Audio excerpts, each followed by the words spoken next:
So, I live with my roommate, Jake, who's generally a pretty chill guy, except when it comes to leftovers.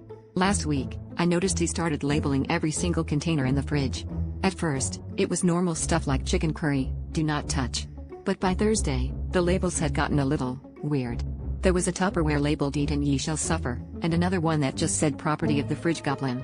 I figured Jake was just messing with me, but then my leftover pizza went missing, and I found a sticky note where it used to be that said, "She who snoozes, loses." Naturally, I decided to do a little detective work. I started an elaborate spreadsheet, tracking which foods went missing and when. I even set up my phone to record video of the fridge at night. Nothing incriminating, just Jake, in his pajamas, rooting through the shelves and sometimes cackling to himself.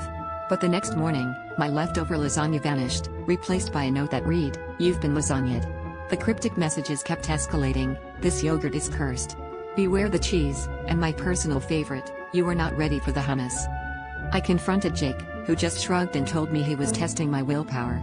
But the fridge was starting to look like the set of a low-budget horror movie, layers of sticky notes, half-empty containers, and one post-it stuck to a pickle jar that said "The end is nigh." I grew desperate. I started hiding my food in the crisper drawer, under the lettuce, inside old takeout bags, but nothing worked. It was like my leftovers were evaporating into thin air, leaving behind only weird warnings and the faint smell of barbecue. Then, last night, I cracked the case. I caught Jake red-handed with a forkful of my mac and cheese, carefully sticking a final note to the fridge door. When I asked him what he was doing, he grinned and stepped aside to reveal his masterpiece. On the fridge, spelled out in sticky notes, were the words "Gone Girl." Turns out, he hadn't just been eating my food, he was setting up the ultimate pun.